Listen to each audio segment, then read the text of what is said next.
Hi மக்களே, today special அவரம் பருப்பு அரிசியம் பருப்பு சாதம். இந்த சாதம் எப்படி பண்ணுறதுன்னு பார்த்துடலாமா? வாங்க வீடியோக்குள்ளே போயிடலாம்.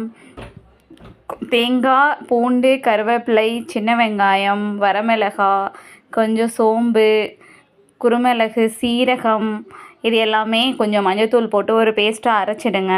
அரைச்சிட்டு அதுக்கப்புறம் தாளிக்கிறதுக்கு கொஞ்சம் சின்ன வெங்காயம், பூண்டு எடுத்துக்கோங்க. கொஞ்சம் ஆயில் விட்டு வெங்காயம், தட்டி வச்ச வெங்காயம் பேஸ்ட்டு, தக்காளி, இது எல்லாமே போட்டு நல்லா வதக்கிடுங்க. வதக்குனதுக்கப்புறம் பருப்பு ரொம்ப நல்லாயிருக்கும். இது வந்து துவரம் பருப்பு கிடையாது, இது வந்து அவரைப்பருப்பு. ரொம்ப டேஸ்டியாக இருக்கும். பருப்பு கொஞ்சம் கூட ஜாஸ்தியாக போயிடக்கூடாது.